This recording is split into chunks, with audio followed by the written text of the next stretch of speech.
I'm Gina Hayes, 35 years old, and I will never forget the sting of that family dinner in Hartford. As the clinking of wine glasses faded, my father's voice cut through the air. Useless. You can't even afford a house. My mother smirked, nodding in agreement, while my brother added, Yeah, Gina's still renting that dump. The table erupted in laughter, sharp, cruel like knives piercing my chest.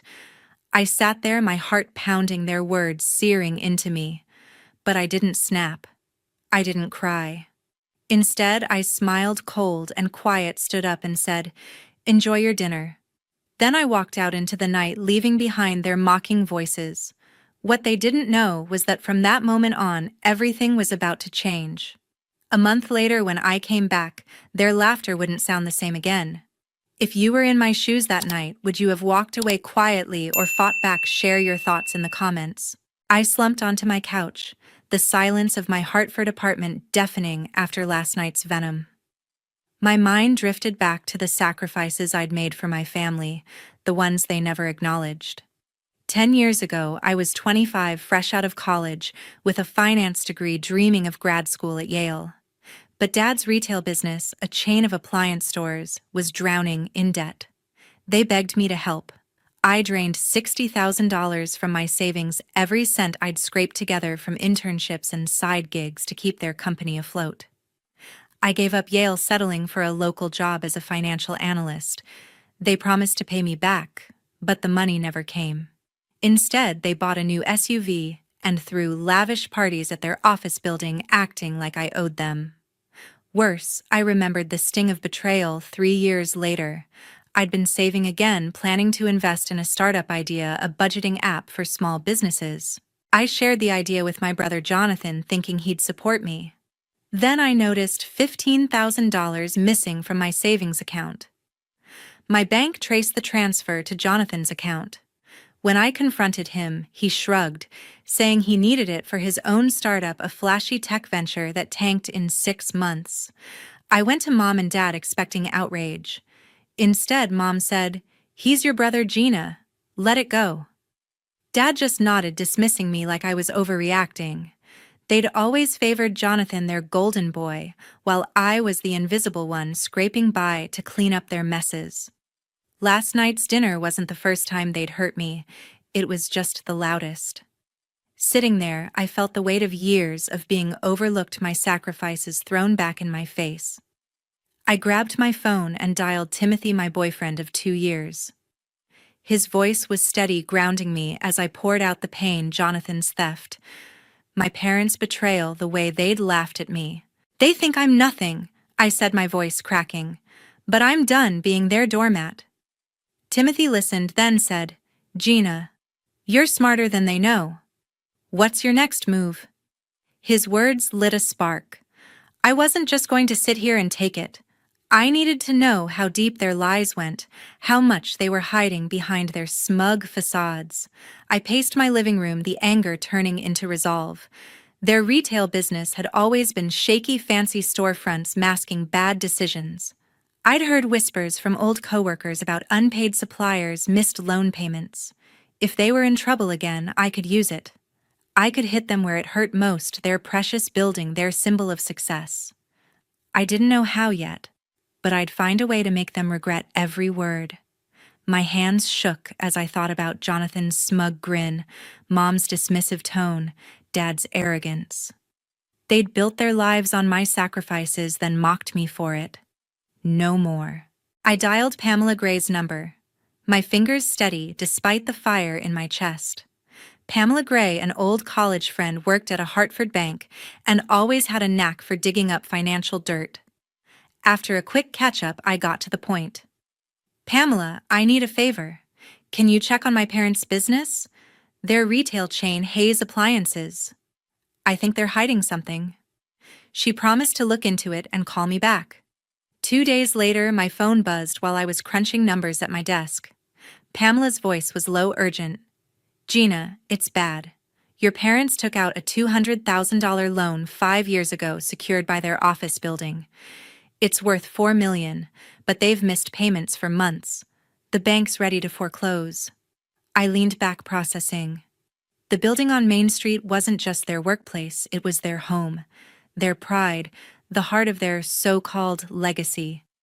Dad always bragged about owning it outright, but now it was a house of cards, ready to collapse. Pamela added, "They've been dodging creditors, delaying suppliers. If they don't pay soon, the bank will auction the property."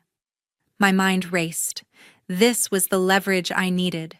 Their lies, their arrogance were crumbling, and I could use it against them. I thanked Pamela, promising coffee soon, and hung up, my pulse quickening. The news brought back a sharper memory of Jonathan's betrayal. Years ago, when I'd confronted him about the $15,000 he stole from my account, he laughed it off, saying he deserved it for his big idea. Mom and Dad backed him, telling me to stop making a fuss. That moment had broken something in me, but now it fueled me. They'd built their empire on my sacrifices, then discarded me. The building was their weakness, and I could turn it into my weapon. I didn't know the details yet, but the thought of stripping away their pride felt right. I grabbed a notepad, scribbling questions. Could I outbid the bank? Who could help me pull this off? My years as a financial analyst kicked in, calculating risks, imagining outcomes. Their debt was my opening a crack in their perfect façade I could pry wide open. Pamela's words echoed the banks ready to foreclose. That meant time was short, but it also meant opportunity. I remembered Dad's smug lectures about success, Mom's quiet nods, Jonathan's entitled smirk. They thought they were untouchable, but they were wrong. I'd spent years being invisible, fixing their messes while they took credit. Now I'd make them see me. I opened my contacts, searching for someone who could navigate the legal side of this. My old mentor had mentioned a lawyer in Hartford, sharp and discreet. I stepped into James Reed's office, the sleek glass walls of his Hartford law firm, a stark contrast to my racing thoughts. James Reed, a lawyer recommended by my old mentor, had a reputation for handling complex deals with discretion. I sat across from him, laying out my goal: buy my family's office building before the bank could auction it. "I need to stay anonymous," I said, my voice firm. James nodded, flipping through papers. "We can set up a shell company, call it Riverfront Holdings. It'll mask your identity." He explained the building's market value was $4 million, but the bank, desperate to offload it, would accept $3 million. I had $800,000 saved from years of careful investing. "I'll need a loan for the rest," I told him. James scribbled a name: Brian Coleman, an investor known for backing real estate deals. I called Brian Coleman that afternoon, catching him between meetings. After explaining the situation without mentioning my family's involvement, he agreed to meet. Over coffee at a downtown cafe, Brian, a sharp-eyed investor with a knack for quick profits, grilled me on numbers. $3 million's a steal for that property," he said, leaning forward. "I'll cover $2.2 million through my fund, but I expect a return." I agreed to his terms, a 10% stake in future rental income. Brian's team would handle the loan paperwork, and Riverfront Holdings would be the buyer. I shook his hand, feeling the plan lock into place.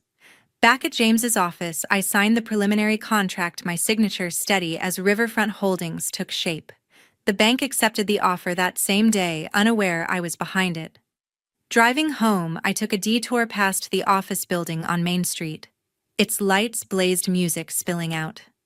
Dad, Mom, and Jonathan were hosting another extravagant party, their laughter echoing through the open windows. I slowed my car, watching. Dad raised a glass, toasting their success to a crowd of guests. Mom beamed, her jewelry glinting, while Jonathan worked the room, shaking hands like he owned the place. They had no idea the building, their pride, their home, was slipping through their fingers. I gripped the steering wheel, a quiet thrill running through me.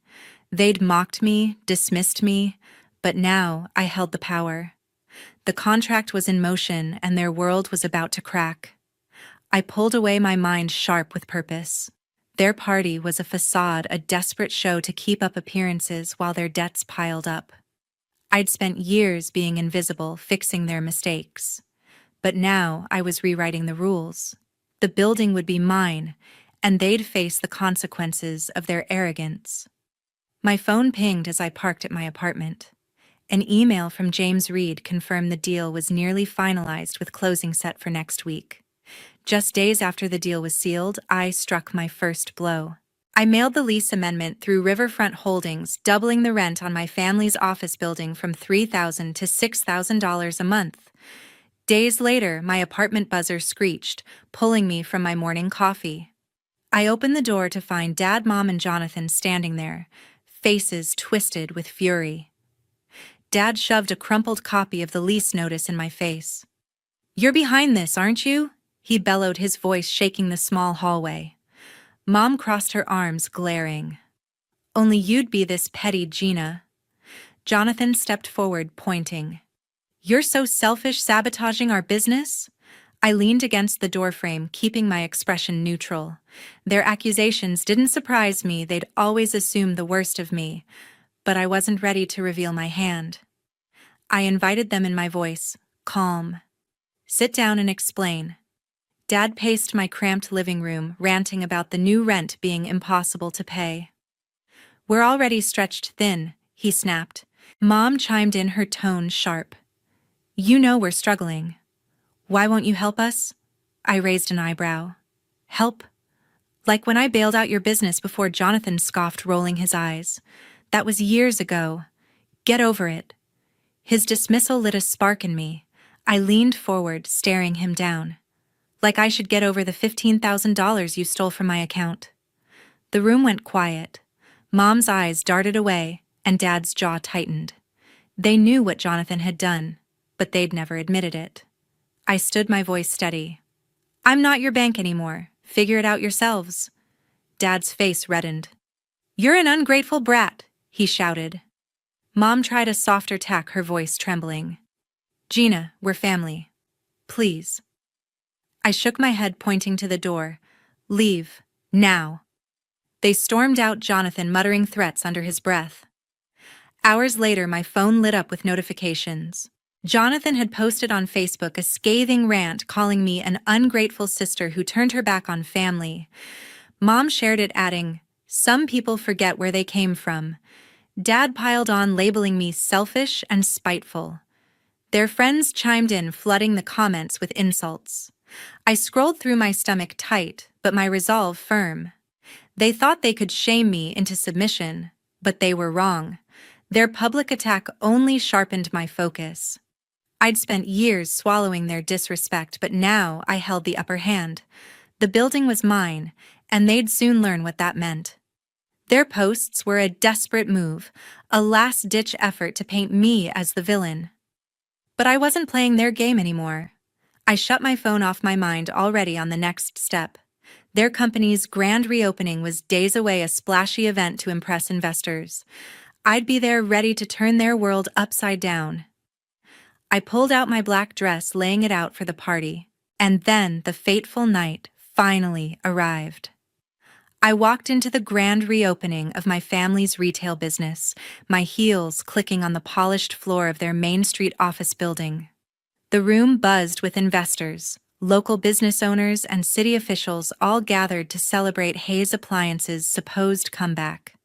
Chandeliers glowed overhead, waiters weaved through the crowd with trays of champagne, and a string quartet played softly. Dad stood at the center, shaking hands, his smile wide as he pitched their new vision. Mom chatted with guests, her elegant dress catching the light. Jonathan worked the room, charming potential investors with his usual swagger. They thought this night would save their sinking ship, but I was here to sink it for good. I waited until Dad raised a glass for a toast, his voice booming with confidence. To new beginnings, he declared, the crowd clapping. I stepped forward, my black dress sharp against the festive mood, and cleared my throat. The room quieted, eyes turning to me. "I have an announcement," I said, my voice steady, cutting through the chatter. "I'm Gina Hayes, and through Riverfront Holdings, I own this building." Gasps rippled through the crowd. Dad's glass froze midair. Mom's smile vanished, and Jonathan's face went pale. I held up the lease agreement, letting the moment sink in. "You haven't paid the new rent, $6,000 a month. You're in default. I'm evicting you. Leave tonight." The silence was deafening. Dad stammered. Gina, what are you doing? I turned to the crowd. My gaze locked on him. David, you and Cynthia built this business on my sacrifices, then called me useless. Jonathan, you stole $15,000 from my account to fund your failed startup. I faced the stunned guests. They covered for him, told me to let it go. But I don't forget betrayal. Cynthia's hands trembled, her eyes darting to the investors who whispered among themselves. Jonathan lunged forward, his voice low. You're lying. But the crowd's murmurs grew louder, their trust in him crumbling. David tried to speak, his face red, but no words came. They were exposed, their façade shattered before the very people they needed to impress. I stood tall, my heart pounding but my resolve unshaken. Years of their dismissal, their lies had led to this moment. The investors stepped back, some heading for the door, their confidence in Hayes Appliances gone. I pointed to the exit. Get out. All of you. They didn't move at first, frozen in shock, but the weight of the truth pressed down. Cynthia grabbed David's arm, her voice a whisper. We can't fight this. They shuffled out, Jonathan trailing his head low. The crowd parted, watching their downfall in stunned silence. I turned and walked away, leaving the building behind. 3 months later. Without investors, their retail business collapsed under the weight of unpaid debts. The bank seized their remaining assets, forcing them out of the Main Street office building I now owned. I heard through a former co-worker that they'd moved to a modest one-bedroom apartment in East Hartford, renting for $1,200 a month. David took a job as a warehouse supervisor, his pride buried under long shifts. Cynthia sold her jewelry to cover bills, her days of lavish parties over. Jonathan, stripped of his startup dreams, worked odd jobs, his charm useless without his family's backing. They never contacted me, their silence a bitter acknowledgement of their defeat. Meanwhile, I stood in a small Hartford park surrounded by close friends and soft sunlight, marrying Timothy. Our ceremony was simple, just a white tent, wildflowers, and vows we wrote ourselves. Timothy's steady hand held mine as we promised to build a life together, one rooted in trust, not betrayal. I wore a plain dress, no need for flash, and felt lighter than I had in years. The building's rental income steady at $20,000 a month after the new leases gave me freedom I'd never known. I paid off Brian Coleman's loan early, securing full ownership. The victory wasn't just financial, it was personal. I'd taken back my power from those who'd tried to break me. With that power, I wanted to give back. I founded the Rising Roots Fund, using the building's profits to support people overlooked or dismissed by their families or communities. I set up an office in the building, once my family's pride, now a symbol of my strength. Applications poured in, stories of single mothers, young entrepreneurs, and students who'd been told they weren't enough. I read each one, moved by their resilience, and approved grants for job training, small business loans, and scholarships. The fund's first event, a community fair, drew hundreds, their gratitude humbling me. I'd turned my pain into something meaningful, a legacy that outshone the one David, Cynthia, and Jonathan had tried to claim. My life felt full, not with vengeance, but with purpose. Timothy and I planned a quiet future, maybe a house outside Hartford, maybe kids someday. The scars from my family's betrayal lingered, but they no longer defined me. I'd built something better, something mine. I sat by the window of my Hartford apartment, watching the city hum below, reflecting on the journey that brought me here. The scars from my family's betrayal didn't vanish, but they no longer held me captive. I learned a hard truth: my worth wasn't tied to their approval or anyone else's. My parents and Jonathan built their lives on lies, dismissing me as worthless while hiding their own failures. Their betrayal, treating me as a tool, then casting me aside, taught me that family isn't defined by blood, but by respect. Their downfall wasn't my vengeance. It was the natural consequence of their choices. I'd spent years chasing their validation, but now I stood firm in my own value, free from their shadow. One afternoon, Carol Morgan, my neighbor, stopped by with a plate of cookies and news. I saw Cynthia at the grocery store. Carol said, her voice low. She looked tired, carrying cheap canned goods. They're struggling out in East Hartford. I nodded, stirring my tea, unsurprised. David's warehouse job barely covered their rent, and Jonathan's odd jobs offered no stability. Carol added, "They don't talk about you anymore." I thanked her for the update, but their hardship didn't spark pity or guilt. They'd chosen to undermine me to protect their pride over truth. I'd offered them chances to change, but they refused. Now they lived with the results while I moved forward. Choosing not to reconcile was my final act of freedom. I could have reached out, offered help, or softened the blow, but that would mean stepping back into their cycle of manipulation. Instead, I closed that door, locking it for good.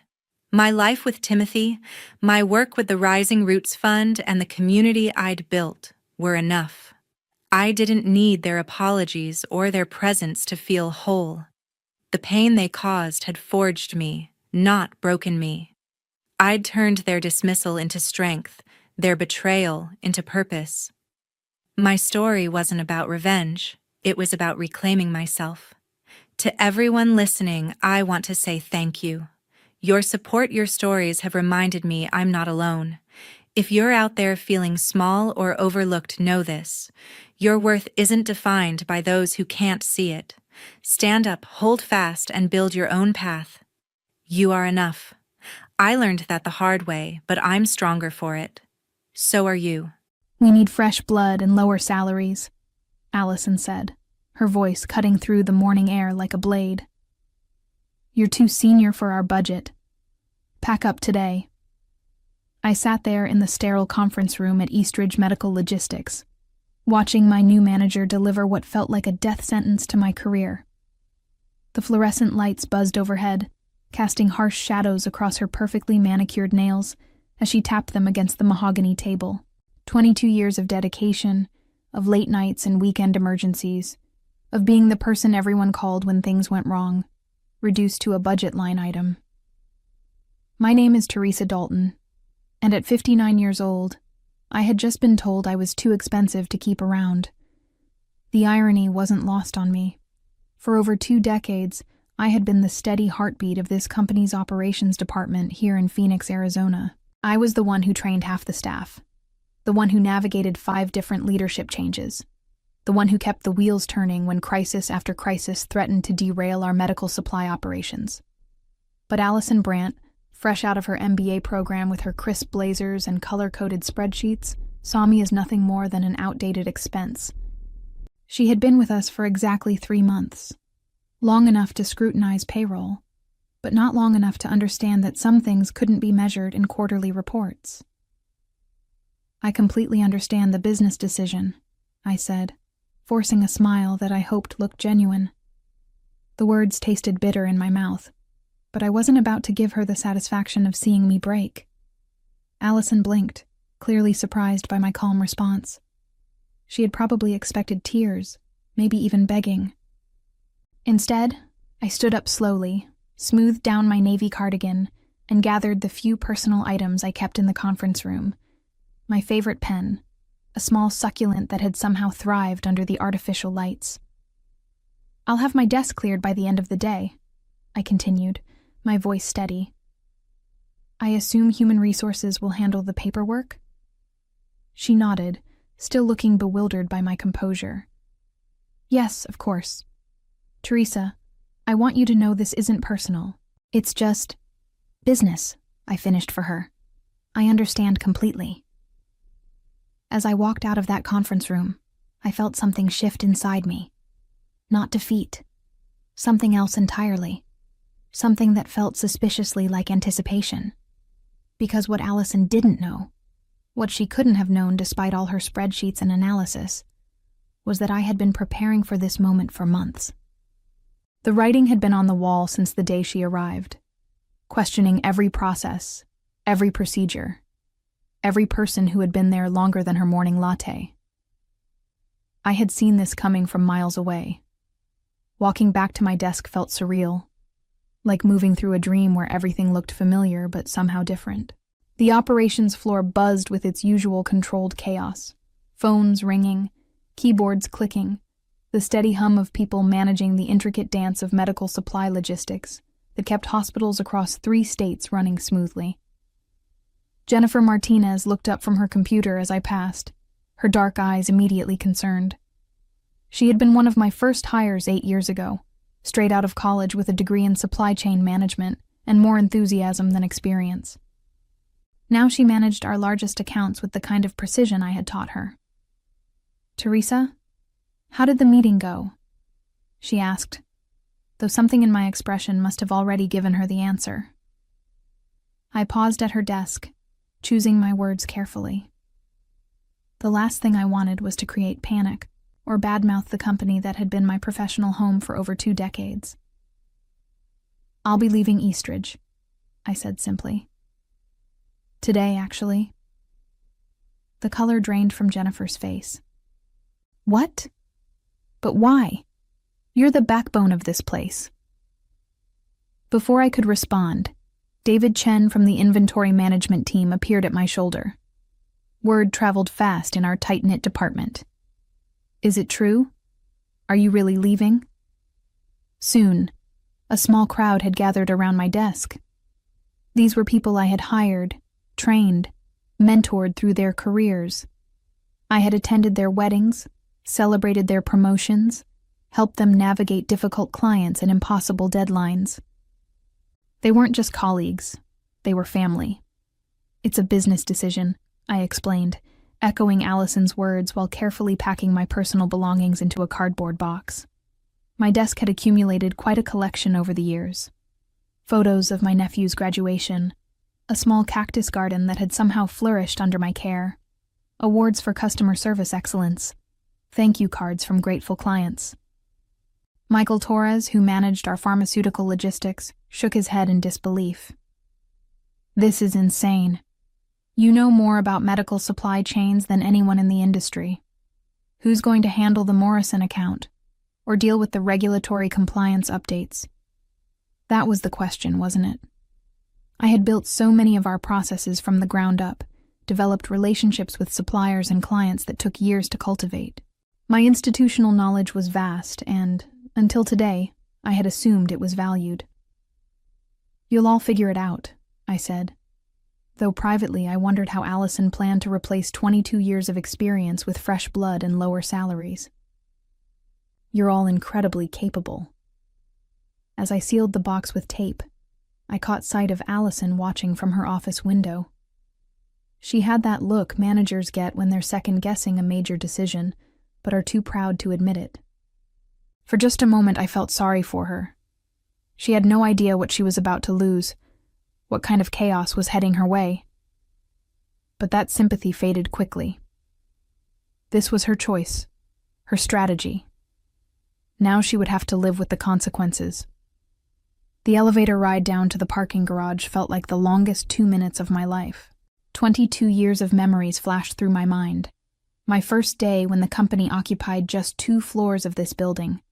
The late nights during the healthcare crisis 3 years ago, when we worked around the clock to ensure critical supplies reached hospitals.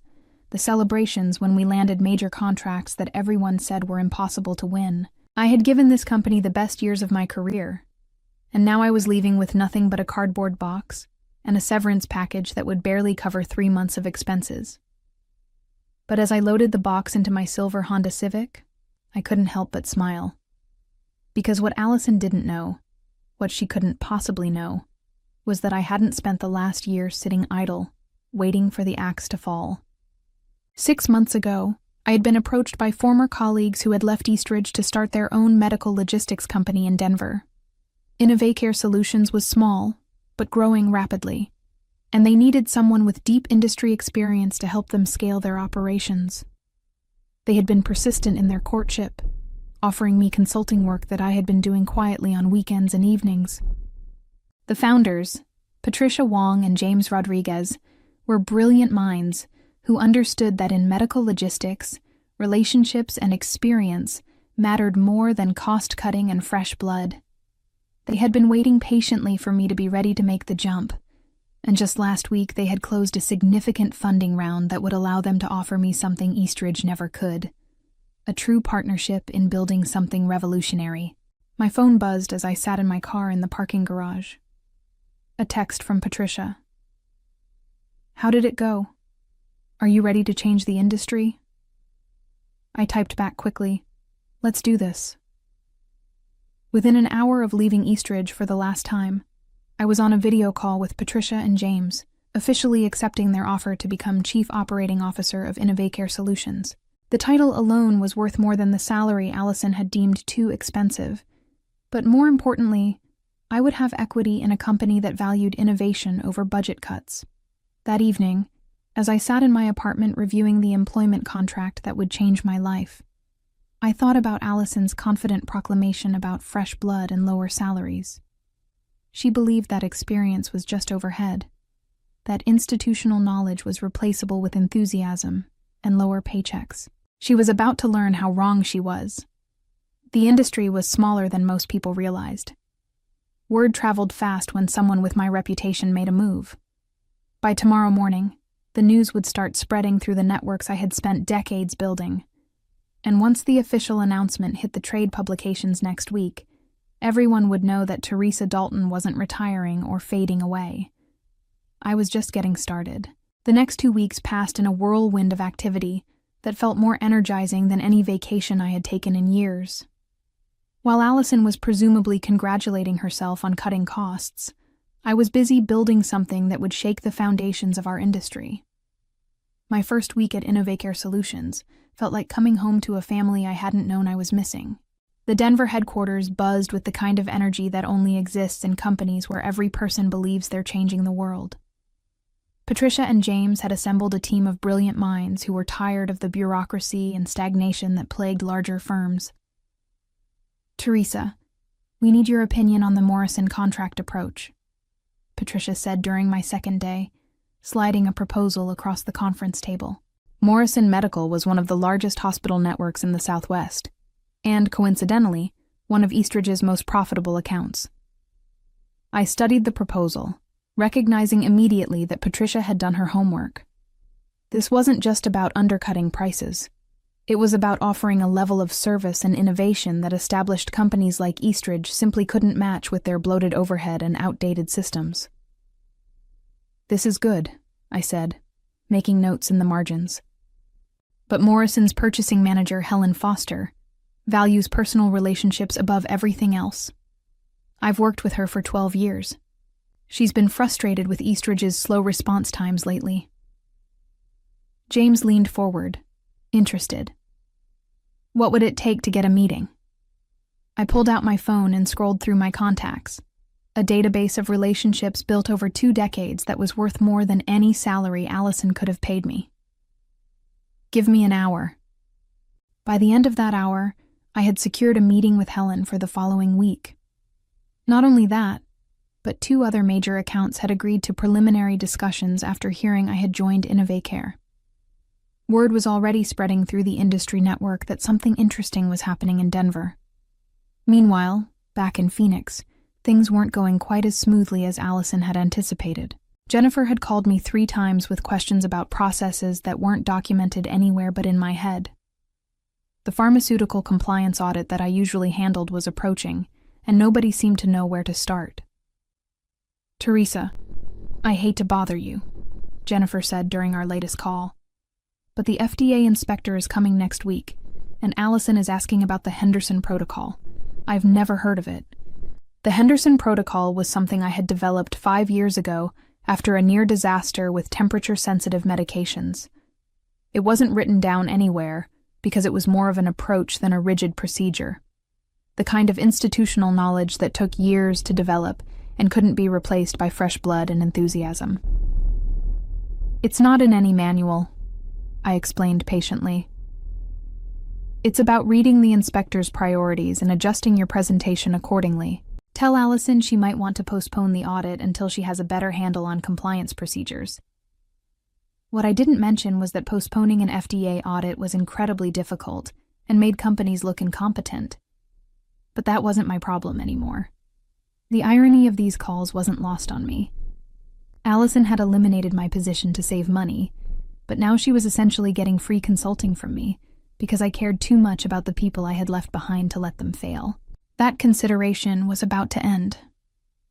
On Friday afternoon, exactly 2 weeks after my departure, I received a call that would change everything. Helen Foster from Morrison Medical was on the line, and she sounded frustrated. "Teresa, I'm glad I caught you," she said. "We've been having some serious issues with our Eastridge account. Response times are terrible, and their new manager seems to have no idea how our operation works. I heard through the grapevine that you've moved to a different company. Are you taking new clients?" I looked across the Innovaker office, where Patricia was presenting our newest service innovations to a team of eager analysts. The future was happening right here, right now. "Helen," I said, "I think we should definitely meet." The Morrison Medical meeting exceeded even my most optimistic expectations. Helen Foster sat across from Patricia, James, and me in their corporate conference room, reviewing our service proposal with the kind of attention that made it clear this wasn't just a courtesy meeting. "This is exactly what we've been looking for," Helen said, tapping the section about real-time inventory tracking. "Eastridge promised us this capability 3 years ago, but they never delivered. How quickly could you implement?" Patricia exchanged a glance with me before answering. "With Teresa leading the implementation, we could have the basic system running within 60 days, full optimization within 90. Helen's eyes lit up. "That's impressive. What about regulatory compliance? That's been our biggest headache lately." This was where my decades of experience became truly valuable. "Helen, you know I've been handling Morrison's compliance needs for over 8 years. I know every detail of your operation, every potential pain point. We're not just offering compliance management. We're offering peace of mind." The meeting continued for 2 hours, covering everything from pricing structures to implementation timelines. By the end, Helen was ready to move forward with a pilot program that would transition Morrison's entire Southwest region to Innovacare within 6 months. As we shook hands in the parking lot, Helen pulled me aside. "Teresa, I have to ask, how did Eastridge let you go? You're the best in the business. Sometimes companies make decisions they don't fully understand," I replied diplomatically. "But their loss is Innovacare's gain." Walking back to our rental car, Patricia was practically glowing. "That was incredible. 1 meeting, and we just landed our biggest client ever." "This is just the beginning," I said, checking my phone for messages. 3 more former Eastridge clients had requested meetings after hearing about my move. The industry grapevine was working exactly as I had expected. Back in Phoenix, the ripple effects were becoming impossible to ignore. David Chen had called that morning to tell me that Jennifer had submitted her resignation. Michael Torres was interviewing with competitors. Even worse for Allison, the FDA audit had been a disaster, resulting in a formal warning that would require months of remediation work. "She's panicking," David told me during our call. "Allison keeps asking if you left any documentation about procedures you developed. I told her you probably took all your knowledge with you. The truth was, I hadn't taken anything that belonged to Eastridge. But the knowledge in my head, the relationships I had built, the instincts I had developed, those weren't company property. Those were mine, earned through years of dedication and expertise."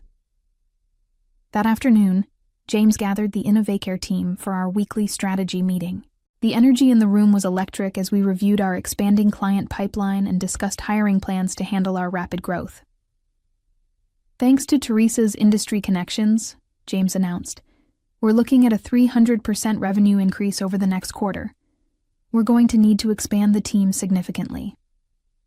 As the meeting continued, I couldn't help but think about Allison's confidence, that fresh blood and lower salaries were the key to success.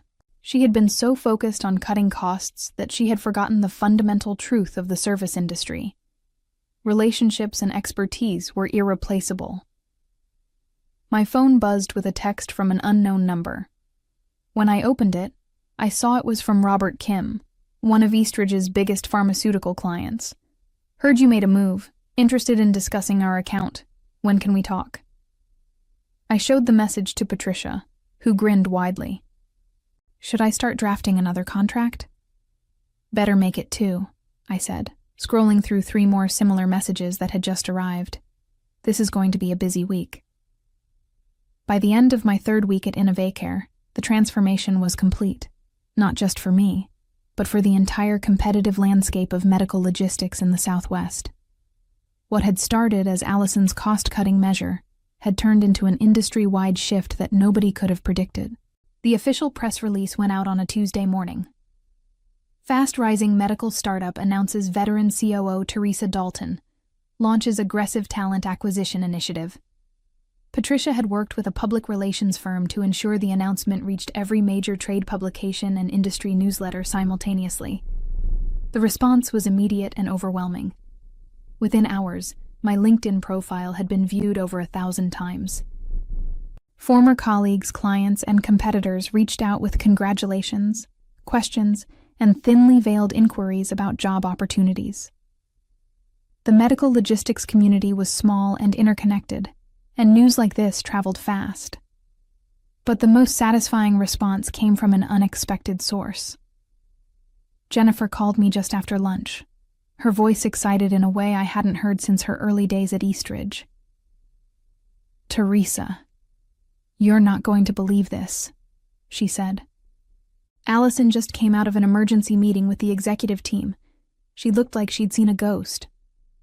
What happened? Morrison Medical sent a formal termination notice this morning. Helen Foster specifically mentioned that they were moving to a company with more experienced leadership. Then Robert Kim from FarmCorp called and requested an immediate review of their contract terms. 2 other major clients have scheduled meetings with the executives next week. The domino effect was exactly what I had anticipated, but even I was surprised by how quickly it was happening. When companies lose their most experienced personnel, especially in relationship-driven industries, the impact isn't always immediate. But medical logistics was different. Trust and reliability were everything, and clients had no patience for learning curves when people's health was at stake. How's Allison handling it? I asked, though I could already guess the answer. She's been in her office all afternoon making phone calls. Word is she's trying to hire back some of the people who left after you did, but they're not interested. David got an offer from one of your former clients to start their own in-house logistics team. Michael's already accepted a position with MedTech Solutions. The talent exodus was accelerating, just as I had known it would. Allison had underestimated the loyalty and respect I had earned over the years. When experienced professionals saw how the company treated someone with my track record, they started questioning their own futures there. That evening, Patricia, James, and I celebrated at an upscale restaurant in downtown Denver. The reservation was ostensibly to discuss our expansion plans, but it felt more like a victory party.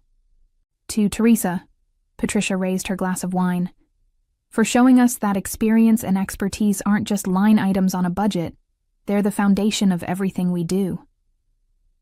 As we clinked glasses, I reflected on how dramatically my life had changed in just 3 weeks. A month ago, I had been seen as an expensive liability, someone whose years of knowledge and hard-earned expertise were viewed as obstacles to efficiency rather than assets to be valued. Now I was a partner in one of the fastest-growing companies in my industry, with equity that would secure my financial future and the respect that I had always deserved. My phone buzzed with another message from a former Eastridge client. Then another. The pipeline of opportunities just kept growing. You know, I said to Patricia and James, I think we're going to need a bigger office. They laughed, but I wasn't joking. The momentum we had built was only going to accelerate, and Allison's decision to eliminate my position was going to keep paying dividends for years to come. The phone call came on a Thursday morning, exactly 1 month after Allison had told me I was too senior for the budget. I was reviewing quarterly projections in my new corner office at InnovaCare when my assistant announced that someone from Eastridge was on the line. Teresa Dalton speaking, I answered, already knowing what this call would be about. Teresa, this is Robert Harrison, Executive Vice President at Eastridge. His voice carried the weight of desperation masked as professional courtesy. "I was hoping we could discuss your departure and perhaps explore options for collaboration." Robert had been with Eastridge for 15 years, long enough to understand the value of institutional knowledge, but not senior enough to have prevented Allison's cost-cutting crusade. Now he was tasked with cleaning up the mess. "Of course, Robert. What can I help you with?" "We've been experiencing some challenges since your departure," he said carefully. "Several of our major clients have expressed concerns about service continuity. Morrison Medical has already terminated their contract, and FarmCorp is threatening to follow suit unless we can address their compliance concerns." I let the silence stretch for a moment, allowing the full weight of Eastridge's situation to settle between us. Through my office window, I could see Patricia presenting our latest client acquisition numbers to the board of directors. We had signed 4 new major accounts in the past 3 weeks, 3 of them former Eastridge clients. "I'm sorry to hear about those challenges," I said finally. "What exactly are you proposing?" "We'd like to offer you a consulting contract," Robert continued. "Something that would allow you to help us transition your former accounts, and perhaps provide guidance on regulatory compliance procedures." The irony was breathtaking. A month ago, my knowledge and experience had been too expensive to keep on payroll. Now, they wanted to pay consultant rates for the same expertise they had dismissed as unnecessary overhead. "Robert, I appreciate the offer, but I'm quite busy with my new role as Chief Operating Officer at Innovacare Solutions. We're in the middle of a significant expansion phase." The pause on his end told me he was processing the implications. My title at Innovacare was higher than anything I had ever held at Eastridge, and consultant rates for someone at my level would cost them far more than my original salary had. "Would you consider a part-time arrangement?" he asked. "We could work around your schedule?" "I'm afraid that's not possible," I replied. "However, I wish you the best in finding solutions to your challenges." After hanging up, I couldn't help but smile. The desperation in Robert's voice had been unmistakable. 2 days later, the final blow landed with surgical precision. Patricia knocked on my office door with a grin that could have powered the entire building. "Teresa, you need to see this," she said, placing a printed email on my desk. The message was from Helen Foster at Morrison Medical, but it wasn't addressed to me. It was addressed to our entire industry network, copied to dozens of medical logistics professionals, suppliers, and decision-makers across the Southwest. "To whom it may concern," the email began, "Morrison Medical would like to formally recommend Innovacare Solutions and Chief Operating Officer Teresa Dalton for any organization seeking exceptional medical logistics services. After years of declining service quality and unresponsive management from our previous provider, Innovacare has restored our confidence in third-party logistics partnerships. Maintain." The email went on to detail specific improvements in response times, compliance management, and cost efficiency that we had achieved in just 4 weeks of service. But the final paragraph was the most devastating part for Eastridge. "We particularly want to highlight the difference that experienced leadership makes in this industry. When companies value fresh blood over proven expertise, they do a disservice to their clients and ultimately to patient care. We are grateful to have found a partner that understands the critical importance of knowledge, relationships, and reliability in medical logistics." The email had been sent to over 200 industry professionals, including several Eastridge clients who were now questioning their own service agreements. Within hours, my phone was ringing with calls from potential clients who had seen Helen's endorsement. By the end of the day, we had scheduled preliminary meetings with 6 new prospects, including 2 of Eastridge's largest remaining accounts. "You realize what this means?" Patricia asked, as we reviewed the latest inquiries. "It means Allison's strategy of cutting costs by eliminating experience just cost them their reputation," I replied. The revenge was complete, and I hadn't had to lift a finger. The industry had done it for me. As I sat in my Denver office that evening, watching the sunset paint the Rocky Mountains in shades of gold and crimson, I reflected on the unexpected journey that had brought me here. Allison's decision to eliminate my position had felt like the end of something precious, but it had actually been the beginning of something extraordinary. Not just a new job, but a new understanding of my own worth, and the irreplaceable value of hard-earned expertise in a world obsessed with cost-cutting and quick fixes.